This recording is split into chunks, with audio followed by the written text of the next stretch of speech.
อ้โหหยุด5วิไม่ต่างกับตาเมื่อกี้นี้เลยครับเผลอๆเวอร์กว่าด้วยนะดูเด็ผมแทบปล่อยตัวไม่ออกเลยครับฝั่งตรงข้ามมากันเป็นตับนะโอ้โหแบบนี้คงต้องยอมแพ้แบบบังคับแพ้แล้วล่ะครับผมซีโรราบดีกว่ามั้งเนี่ยหรือว่าจะไหววะจะสวนได้หรือเปล่าเหมือนจะมีความหวังเล็กๆสวัสดีครับพ่อผมเมคอนอชแนลกันอีกเช่นเคยครับผมในเกมไลน์เรนเจอร์นะครับมาพบกันในวันปิดลีก PVP อีกเช่นเคยกับซีรีส์ PVP มาราธอนที่ห่างหายกันไปนานนั่นเองนะครับวันนี้อยู่กันใน ID หลักและเป็นสัปดาห์แรกของโคราโบเดดแอคเคาท์กันด้วยนั่นเองนะครับผมหลายทีมได้มีการปั้นเจ้าโซจิขึ้นร่าง9ดาวแม็กแล้วแต่ของเรายังคงอยู่เพียงแค่ร่างไฮเปอร์แม็กเท่านั้นเกียร์ก็บ้านๆเดิมๆนะครับยังไม่ได้แก้ข้อเสียเรื่องไม่ค่อยออกสกิลสักเท่าไหร่พรสวรรค์ก็ยังไม่ได้ปลดนะครับผมไม่รู้เหมือนกันว่าเจ้าโซจิจะพาเราไปได้สูงขนาดไหนจนแตะตำนานได้หรือเปล่านั่นเองเนาะฉะนั้นแล้วเหลืออีก46นาทีสุดท้ายไม่รอช้ามาตะลุย PVP ในลีกระดับมาสเตอร์1กำลังจะขึ้นตำนานกันเลยดีกว่าตอนนี้อันดับ328ครับผมคะแนน 3,800 เท่านั้นเนาะน่าจะต้องคะแนน 4,000 หน่อยๆเลยทีเดียวนะครับกว่าจะไปแตะท็อป100นั่นเองครับและตาแรกนี่คือเจอทีมชาติญี่ปุ่นที่มีโซจิ9ดาวแม็กแล้วนะครับผมมาลองดูกันดีกว่ามาถึงก็โดนน้ำแข็งแล้วเรากดอมตะสวนกันไปก่อนครับจังหวะนี้แล้วยังไงต่อดีฝั่งตรงข้ามซัดหมัดหยงชุนมาแล้วครับผมโอ้โหหายไปบางส่วนครับแต่ว่ายังไม่เยอะสักเท่าไหร่นะครับผมส่วนใหญ่จะยังต่อยไม่โดนเหมือนกันนะแล้วเราวิ่งไปยัดบ้านฝ่ายตรงข้ามเขาแบบนี้และทีมเราเติมไม่ทันด้วยจะเข้าเมตายืนไกลฝั่งรับหรือเปล่าเหมือนเราจะยังไหวอยู่จากสตันของโคนิสลอตที่ค้ำไว้ให้ครับทำให้เมตายืนไกลยังทำงานได้อย่างไม่สมบูรณ์เองครับและอาเนียเราลำนำกระแบบรัวเลยนะผมเดนจิไปตีป้อมฝ่ายตรงข้ามให้เป็นที่เรียบร้อยแล้วเหมือนมีตัวชนเพิ่มเติมภายในทีมครับผมและยังไงดีโอ้โหหันควับกันหมดทั้งทีมเลยนะแม้แต่เจ้ารอนเองก็เหมือนจะหันกลับเหมือนกันนะผมทรยศทีมตัวเองแท้ๆนะจังหวะนี้แล้วยังไงดีแช่แข็งปิดเกมไปเลยละกันนะครับผมคิดว่าน่าจะเอาชัวร์หน่อยนะครับถ้าไม่กดน้ำแข็งนี่มีสิทธิ์ที่จะโดนสวนกลับมาได้ด้วยเมตายืนไกลเองและสุดท้ายชนะไปครับผมตาถัดมาครับผมตาที่2โอ้โหยังคงเจอตึงอยู่ลุยกันเลยละกันนะผมไม่ต้องคิดเยอะนะ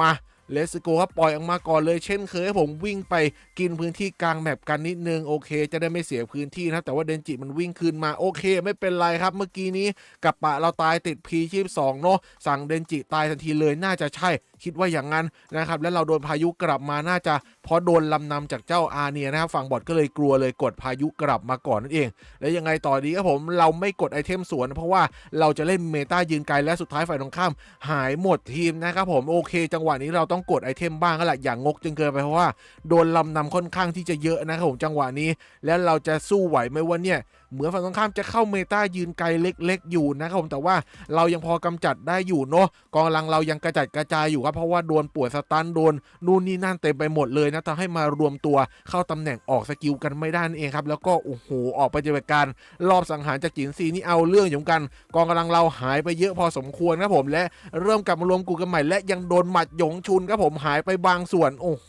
เอาเรื่องจัดนะแล้วก็โดนสตันอีกจากซากาตะกินโทคิครับผมนี่ไงเห็นไหมบอกแล้วตัวถึงแม้มันจะออกมานานแต่ถ้ามันใช้ดีมันก็ยังใช้ต่อได้นั่นเองครับผมเพียงแค่ไม่เป็นที่นิยมของลีกระดับสูงเท่านั้นเองโนชันแล้วกินโทคิมันยังคงใช้ได้ดีครับสตันยังเวอร์เหมือนเดิมโอ้โหไม่งั้นแล้วเราปิดเกมไปแล้วครับผมแบบนี้ฝ่ายตรงข้ามเข้าสู่ตั้งรับแล้วนะครับผมเมตายืนไกล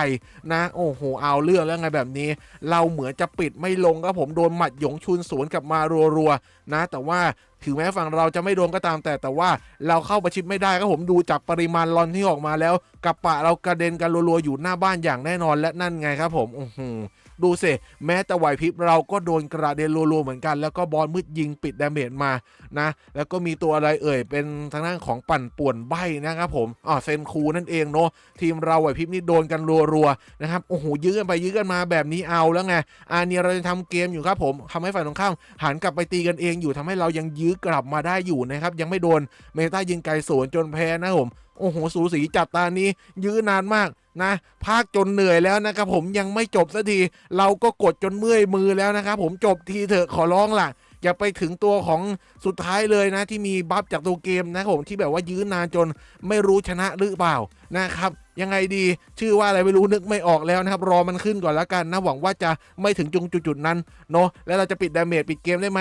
โอ้โหขึ้นแล้วครับชื่อเฮอรี่อัพนี่เองนะนึกตั้งนานนึกไม่ออกแล้วคุณกินโดนลำนำไปแล้วก็โดนสตันด้วยยังไงดี โอ้โหทีมเรายังสร้างกลุ่มกันได้ครับผมนั่นไงครับเรียบร้อยครับผมโอ้โหมีเฮอร์รี่อัพช่วยจบไวทันทีและตาถัดมาครับผมหมุนติ้วหมุนนานอีกแล้วเจอซ่อนเร้นครับผมลุยเลยละกันฝ่ายตรงข้ามจะมีตัวบินหรือเปล่าเอากันบินไปเผื่อละกันนะครับผมมาลองดูแล้วกันว่าเราเสี่ยงโชคถูกหรือเปล่านั่นเองเนาะยังไงสิไม่มีตัวบินแสดงว่าเสี่ยงโชคผิดถ้าเกิดว่าเรามีเรนเจอร์แค่9ตัวในการต่อกรฝ่ายตรงข้ามเท่านั้นนะครับผมโอ้โหเอาเรื่องแล้วไงมาถึงก็เตรียมตัวแพ้ก่อนเลยตั้งแต่เริ่มนะครับผมโอ้โหฝ่ายตรงข้ามมีตัวของอัลควาด้วยครับหยุด5 วิติดรัวแน่นอนและมันเริ่มมาไปแล้ว 4-5 ตัวครับจังหวะนี้แต่ว่าเรายังพอยื้อได้อยู่ครับผมนะรีบปล่อยตัวนิดนึงก่อนที่หยุด5 วิมันจะเวอร์ไปกว่านี้นะครับและยังไงดีเหมือนเราจะปิดดาเมจไฟตรงข้ามไม่ลงจากการโดนป่วนนะครับผมทีมเราหายไปไหนหมดเนี่ยนะเราปล่อยกันแบบรัวมากที่สุดแล้วแต่ไม่ออกมานะครับผมฝ่ายตรงข้ามก็ปล่อยออกมารัวแบบไม่มีขีดจำกัดและทีมเราหายไปหมดแล้วไงโอ้โหท่าทางจะโดนบอสมืดกับบาวร็อกเป่ากระจุยนะเพราะเมื่อกี้จีจินซีเนี่ยมันโดนสตันอยู่ครับมันก็เลยไม่ได้เล่นเนาะ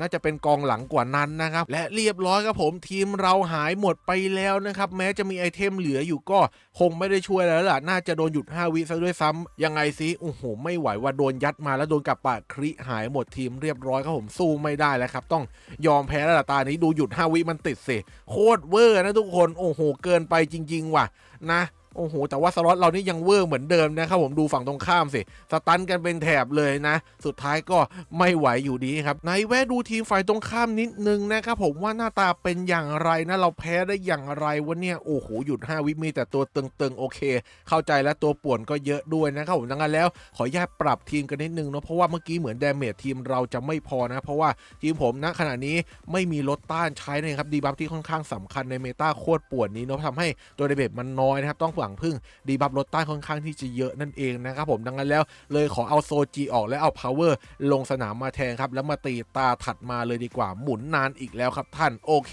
เจอเรียบร้อยทีมนี้ลุยเรือละกันนะครับผมก็ถือว่าไม่ค่อยต่างกับเมื่อกี้นักเท่าไหร่นะครับผมเรียกได้ว่าหน้าตาทีมคล้ายคลึงกันทุกทีมนะครับสำหรับท็อปบนนั่นเองมาลุยกันเลยดีกว่าหวังว่าจะชนะได้บ้างนะครับผมเพราะว่าเจ้ารอนแสงนี่ทำให้ตัวของกัปปะเราไม่ค่อยมี Impact เท่าไหร่นะครับโดนกำจัดง่ายแล้วก็ไม่ค่อยได้ออกการตีหรือออกสกิลก็ตามแต่นั่นเองมาถึงโดนแช่แข็งเรากดอมตะไปก่อนเลยครับจังหวะนี้เราจะเล่นแบบเมตายืนไกลสายยื้อเข้าสู้นะครับผมเราจะไม่ยัดหน้าป้อมเด็ดขาดนะเราอยากรู้ว่าทีมเมตาปัจจุบันต่างๆเนี่ยเป็นยังไงเผื่อเป็นไอเดียในการประกอบการจัดทีมในอนาคตของเรานั่นเองหูฟันข้ามมากันเป็นกองทัพเลยทุกคนโอ้โห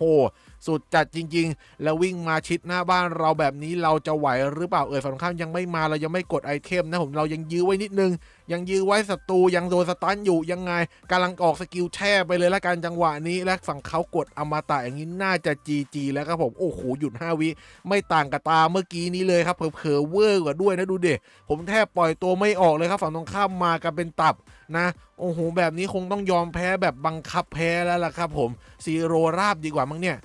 หรือว่าจะไหววะจะสวนได้หรือเปล่า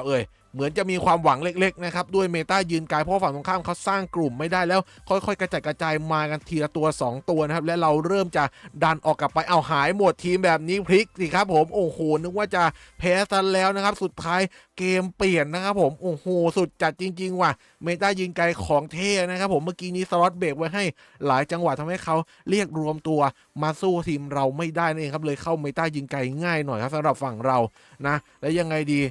ฝั่งตรงข้ามเหมือนจะเข้าเมตายืนไกลเหมือนกันว่ะโดนสวนกลับมาซะงั้นสรุปนี่ดีใจเกอร์เพราะว่าเนี่ยตอนนี้จะแพ้หรือเปล่ายัง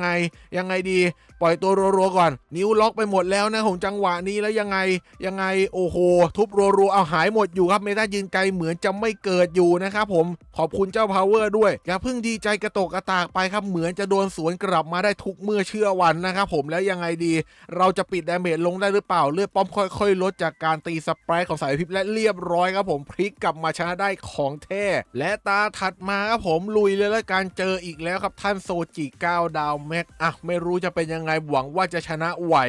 นะคุณนาเบะจากญี่ปุ่นนะครับผมมาลองดูกันดีกว่าโอ้โหกับปะคริหายยกฝูงชุดแรกไปก่อนนะครับสำหรับตัวชนศัตรูกลัวโดนประชิดป้อมครับกดพายุน้ำแข็งเมเทโอเอเวอรี่จริงกับเบลครับผมโอ้โหเหมาหมดหน้าตักกันเลยเดียวสำหรับบอทนะยังไงดีครับผมเราเหมือนจะโดนอัดหน้าบ้านและผมยังยื้อไว้ก่อนเผื่อเข้าเมตายืนไกลยังไม่กดไอเทมครับยังทนฝืนไว้อยู่ ทนฝืนไว้โอเคจังหวะนี้เมื่อกี้จินซีกำลังจะต่อยหวัดหยงชุนไงเราเลยห้ามเอาไว้ก่อนเบรกไว้นิดนึงนะพายุสวนกลับไปบ้างครับผมเพราะว่าไอเทมเราเหลือครบครันนะครับแล้ววิ่งตามไปอัดหน้าบ้านปิดดาเมจเลยไหวไหมแต่ศัตรูเหมือนไม่โดนสตันยิงสวนกลับมาทันทีเอาแล้วไงแบบนี้งานงอกและเรากดอมตะเลยดีกว่าครับผมเพื่อความชัวร์ว่าเราจะปิดดาเมจปิดป้อมเขาลงได้และทางคริมาเรียบร้อยครับผมเสกวินให้เราอย่างงามๆไหมหรือเปล่าตานี้นะยังไม่ค่อยมั่นใจครับเลยต้องมีไม้กันนิดนึงนะครับผมแล้วยังไงโอ้โหสู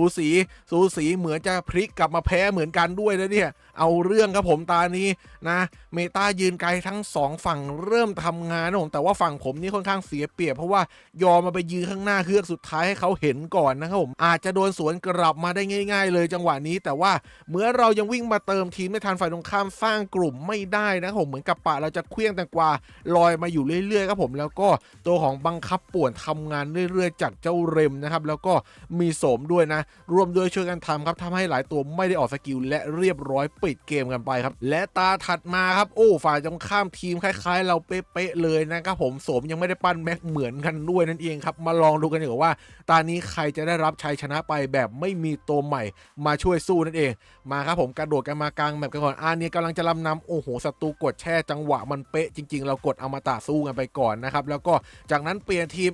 นิ้วไปโดนเมเทโอขออภัยนะครับไอเทมเสียฟรีเลยนะครับผมกะจะใช้รอจังหวะที่แบบเขาออกสกิลจะได้แคนเซิลกันได้ไม่เป็นไรผมก็อมกันไว้ก่อนแล้วการสำหรับไอเทมที่เหลือนะเราเล่นเมตายิงไกลยื้อกันไปก่อนฝ่ายตรงข้ามหายหมดไปตั้งแต่เมื่อไหร่ไม่รู้เหมือนกันแต่ว่าเราน่าจะคว้าชัยชนะมาได้อย่างไม่ยากเย็นมากนักฝ่ายตรงข้ามกดอมตะเรากดแช่สวนในจังหวะหลังๆเลยแล้วกันเพื่อคอนเฟิร์มชัยชนะนั่นเองครับและเรียบร้อยตานี้จากนั้นตาถัดมาครับผมหมุนนานอีกแล้วคู่ต่อสู้จะเป็นใครวันเนี่ยโอเคครับผมโอ้โหทีมนี้มีอควาไว้แต่ลองตีดูละกันนะผมหวังว่า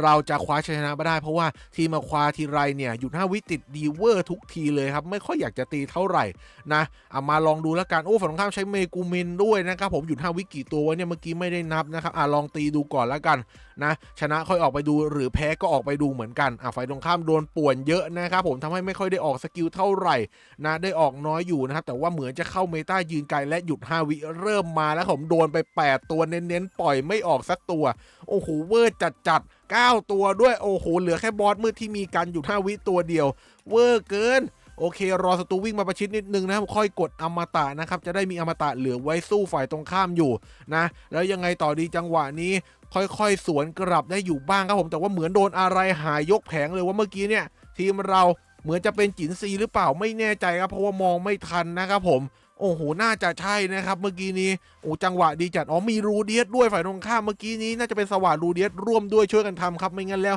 ไม่หายกทิ้งขนาดนี้แต่ว่าป้อมเหลือเลือดนิดเดียวแล้วเราปล่อยตัวไม่ออกแล้วครับอันนี้กดพายุลองยื้อดูขำๆเนาะเพราะว่าน่าจะแพ้100%แล้วล่ะเดี๋ยวออกไปดูทีมเขากันหน่อยว่ามีอยู่5วิกี่ตัวว่าติดที่9ตัวเลยนะเมื่อกี้เนี่ยโคตรเวอร์นะผมไหนดูคร่าวๆตอนนี้สิมีอควานะครับมีรูเดียสมีเมกุมินนะครับผมมีอะไรอีกวะเนี่ย3ตัวอาเนียด้วยปะเนียด้วยนะครับผม4แล้วนะ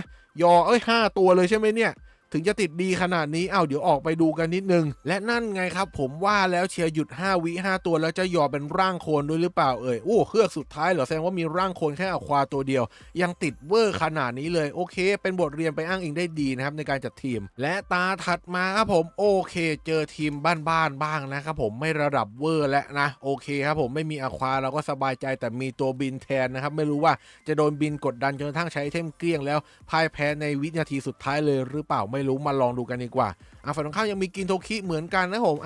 ยังคงเจอพวกตัวเพิ่มแร่ 1,000 หน่วยอยู่บ้างนะครับผมไม่ได้สูญหายไป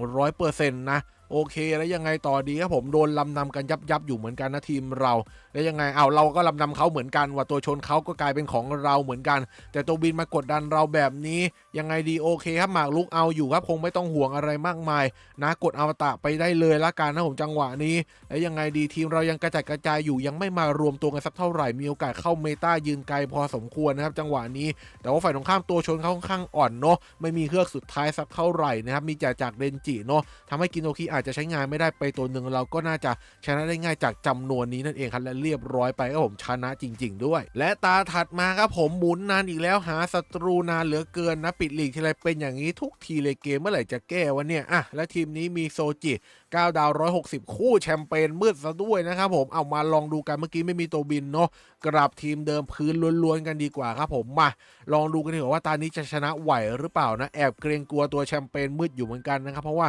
มันป่วนยิง999จุดดาเมจก็ไม่ใช่เบาๆด้วยนะมามองเจ้าแชมเปญมืดกันเป็นหลักเลยฉีดมาแล้วครับผมโอ้โหจุกๆแต่ว่ามันก็ค่อนข้างบางเหมือนกันในยุคปัจจุบันนี้ฝั่งตรงข้ามรีบกดไอเทมเหมาหมดหน้าตักเลยหรือเปล่าเนี่ยนะโอเคเกลี้ยงแล้วนะครับผมน้ำแข็งอันสุดท้ายก็ใช้ไปเรียบร้อยแล้วเรากดอมตะแล้วก็สวนด้วยพายุวิ่งไปยัดบ้านเลยลูกพ่อจะได้วิ่งยัดไหมวะเนี่ยเหมือนจะโดนแชมเปญเบรกเอาไว้เมื่อสักครู่นี้นะครับผมและมาถึงหน้าบ้านแบบนี้ยังไงดีเรายังยื้อไหวไหมยังยื้อไหวอยู่นะผมยังไม่กดแช่แข็งและการเผื่อเข้าเมตายิงไกลค่อยใช้จังหวะนั้นเพื่อคอนเฟิร์มชัยชนะนะครับผมตอนนี้ยังพอสู้ได้อยู่นะครับจากอาเนียลำนำช่วยเรื่อยๆนะแล้วยังไงดีเราค่อยๆมาเติมทีมทันแล้วอาเนียลำนำไปอีกสัก1 ดอกซิหันควับครับผมสวยงามครับสำหรับจินซีนะมาเป็นพวกเราดีๆโอเคแชมเปญมืดด้วยนะสวยอยู่เรากดแช่ไปเลยแล้วกันครับจังหวะเมื่อกี้โอกาสที่จะโดนสวนกลับมีค่อนข้างเยอะก็เลยรีบปิดดาเมจกันนิดนึงเนาะโอเคแล้วยังไงดีโอ้โหศัตรูอยู่ดีก็เรียกออกมาเป็นกระบวนเลยนะเฮ้ยไหวไหมเนี่ยยื้อกันนานแอบเสียวพาวเวอร์ช่วยหน่อยลูกโอเคทุบลงไปครับผมโอเคกระเด็นตายหายหมดอยู่และเลือดป้อมแตกเรียบร้อยครับชนะกันไปวุดวิดอยู่เหมือนกันตานี้และตาถัดมาผมเจอโซจิ9 ดาว160อีกแล้วครับท่านนะคู่กับตัวบินด้วยเอามาลองดูแล้วกันครับผมเอาทีมการบินไปต่อกรกันนิดนึงนะครับผมดูซิว่า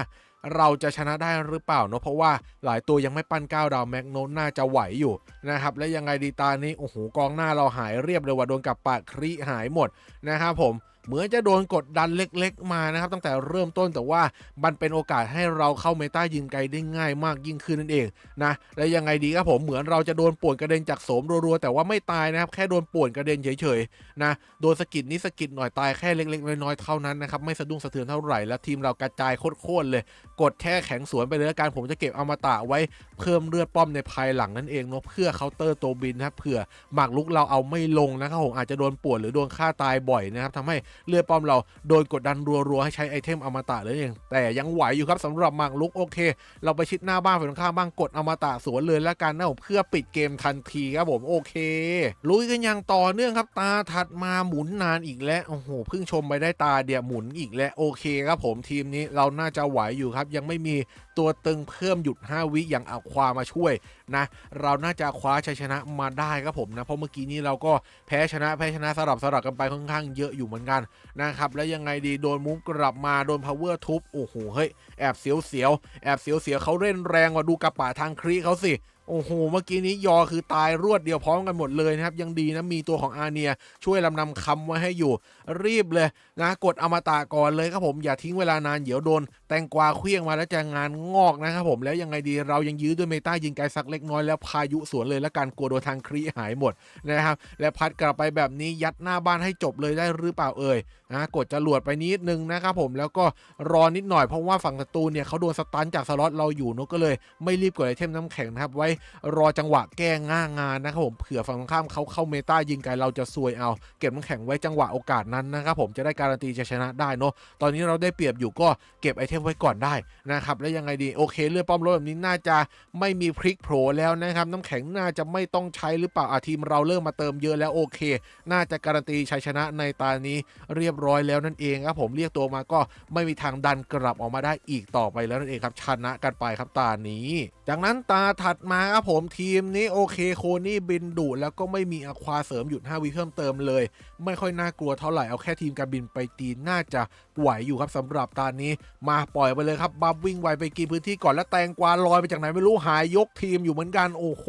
แต่ว่าเราไม่โลกครับเรามีประสบการณ์แล้วถ้ากดไอเทมจนเกลี้ยงเนี่ยเป็นหนทางความพ่ายแพ้ตั้งแต่เริ่มเลยเนาะแต่ว่าเราไม่กดเนี่ยเพราะว่าหนึ่งเลยเผื่อเข้าเมตายืนไกลด้วยนั่นเองครับทำให้เรากลับมาได้เปรียบในภายหลังนั่นเองครับอย่าโลกเป็นพอนะและเราก็กลัวแค่ตัวบินเท่านั้นครับเพราะว่าทีมเรานี้เหมือนจะสร้างกลุ่มกันได้ฝั่งตรงข้ามหายเรียบหมดแล้วนั่นเองนะครับผมเริ่มวิ่งมาเข้าตำแหน่งแล้วก็ยัดบ้านเลย นะครับผมยังไงดีตอนนี้ตัวบินน่าจะเอาลงได้อยู่สำหรับหมากรุกโอเค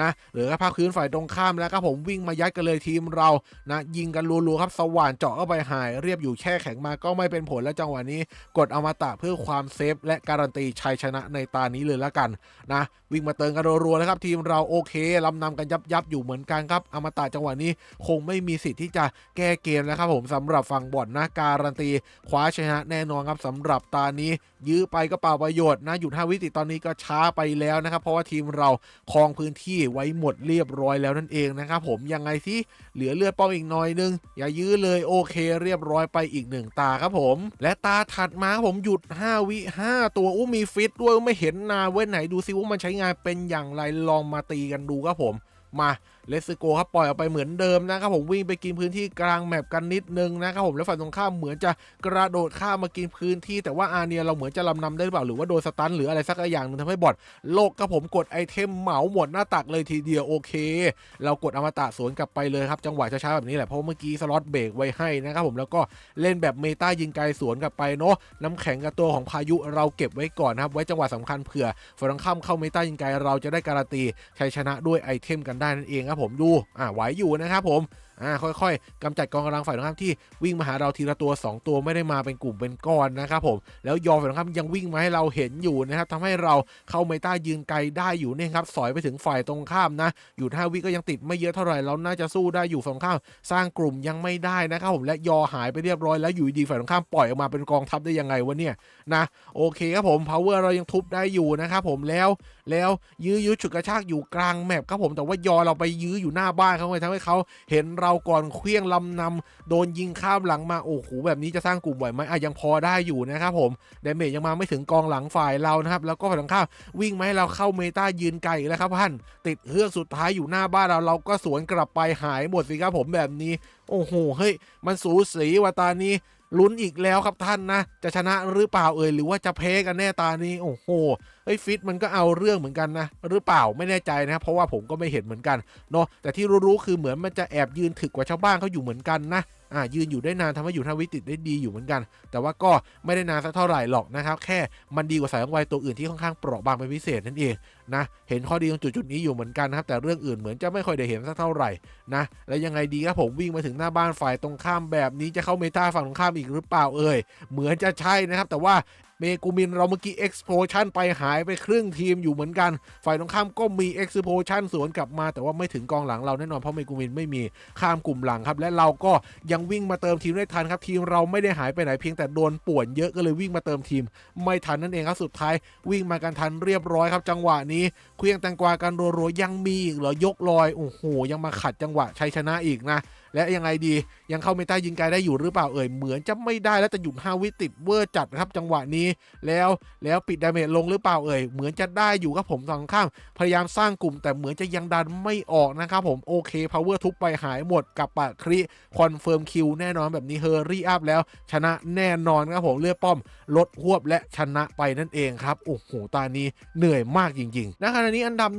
123ตาถัดมาโอเคได้พักผ่อนหน่อยนะครับไม่รู้กันว่าเป็นโปรหรือว่าฝ่ายตรงข้ามเขาจงใจจัดทีมเพื่อให้ลีกเขาต่ำลงไม่อยากขึ้นลีกสูงก็ไม่แน่ใจนะครับแต่ว่าเป็นการพักผ่อนที่ดี1ตาครับขอออโต้ไปเลยละกันนะครับผมโอเคอยากกดไอเทมอะไรตามสะดวกเลยยังไงเราก็ชนะอยู่แล้วนั่นเองนะครับตานี้นะโอเควิ่งไปยัดบ้านเขาให้จบเลยเนาะขอโอกาสได้หายใจเล็กน้อยแล้วก็แต้มฟรีสักนิดนึงนะครับผมโอเคได้ยิ้มอยู่บ้างนะครับผมขอบคุณมากครับผมที่เป็นการแจกแต้มไปไกลๆและจากนั้นตาถัดมาโอ้โหตาฝาดไปเนี่ยขอขยี้ตาทีหนึ่งอะไรวะเนี่ยโซจิกาดาแม็ก2ตัวเลยเหรอสุดจริงว่าเจ้าของไอดีตัวหนึ่งพรตันตัวหนึ่งพร2นะครับแล้วมีอควาในทีมอีกหยุด5 วิติดดีแน่นอนแต่ว่าเขาไม่มีตัวของเนี่ยนี่หว่าเราน่าจะพอไหวหรือเปล่านะเอามาลองตีดูนิดนึงครับถือว่าเปิดประสบการณ์แบบใหม่ๆแล้วกันเนาะแล้วก็ดูกันว่าโซจิก้าดาวแม็กเนี่ยจะแบกทีมได้ขนาดไหนกันเชียวผมมาเลสโกวิ่งโดดไปก่อนเลยครับผมจังหวะแรกแล้วก็มูฟไปก่อนครับก่อนที่เอาความมันจะใบ้มานะโอเคเนี่ยลำนำไปด้วยลาสแอคแท็กโอเคฝั่งตรงข้ามโลกไงกดพายุมาก่อนเลยครับผมจังหวะนี้แล้วยังไงแช่แข็งด้วยนะครับผมเรารอกดอมตะเลยนะครับจังหวะนี้นะฝั่งตรงข้าม โดนสตันจากสล็อตเบรกไว้อยู่เนาะเราเลยไม่ต้องรีบมากแล้วก็กดน้ำแข็งไปครับผมยังไม่กดพายุเนาะเพราะว่าเราใช้เมตายิงไกลเข้าสู้นั่นเองครับไม่รีบไม่ร้อนแล้วก็พายุไปในจังหวะสุดท้ายแบบนี้ครับฝ่ายตรงข้ามเหมือนจะเหลือไอเทม1 อันหรือเปล่าไม่แน่ใจเนาะไม่รู้นับผิดนับถูกนะครับแล้วยังไงดีปิดดาเมจหายเยอะทั้งฝูงเหมือนกันครับสำหรับโซจิไม่ได้ยืนครับผมตัวมันถึงแม้จะหลบค่อนข้างเก่งแต่ความเปราะบางก็ยังหลงเหลือค่อนข้างสูงนั่นเองครับเราก็เลยถ้ายิงโดนเนี่ยตายแน่นอนนะครับผมสุดท้ายครับเหมือนจะพลิกกลับมาชนะได้สบายนะครับผมโอเค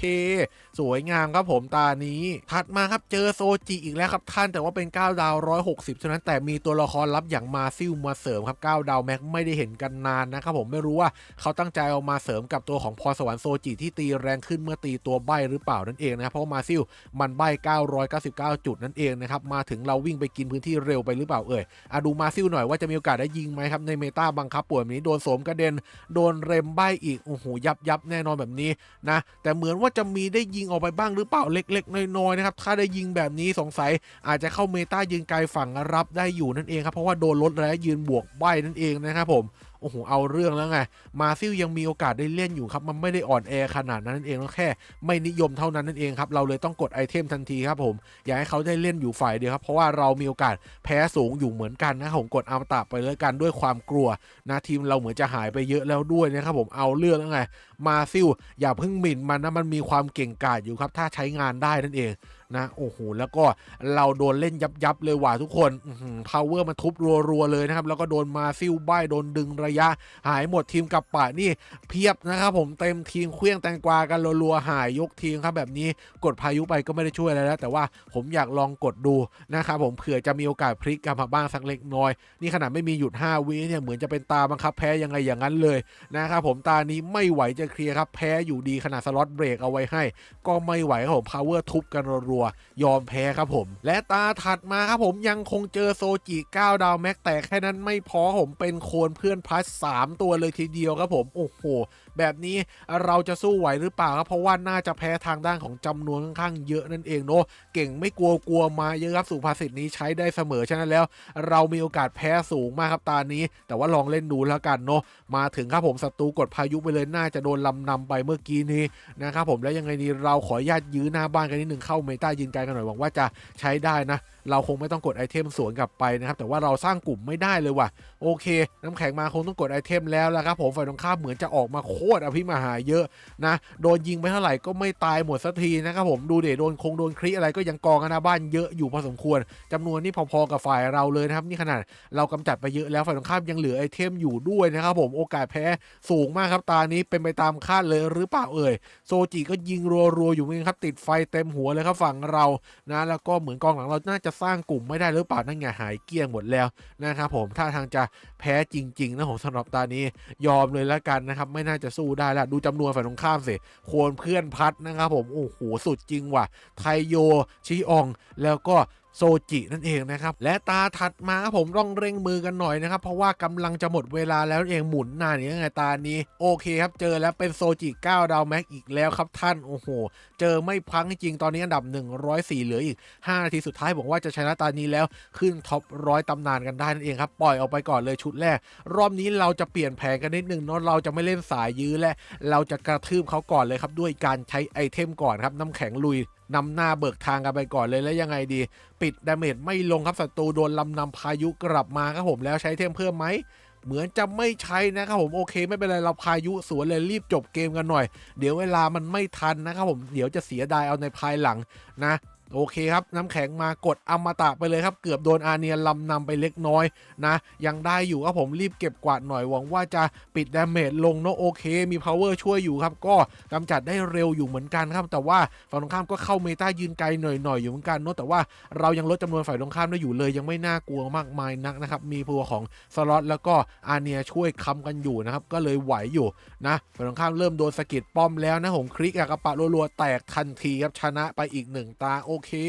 ขึ้นท็อปร้อยสำเร็จแล้วตัดภาพมาช่วงหลังรีเซ็ตลีกเป็นที่เรียบร้อยนะครับไหนมาดูสิว่าขึ้นท็อปร้อยตำนานได้หรือเปล่าและเปลี่ยนรูปขนาดนี้ขึ้นได้แน่นอนนะครับผมเข้าไปรับรูบี้กันเลยดีกว่าอันดับ89ครับผมรับไป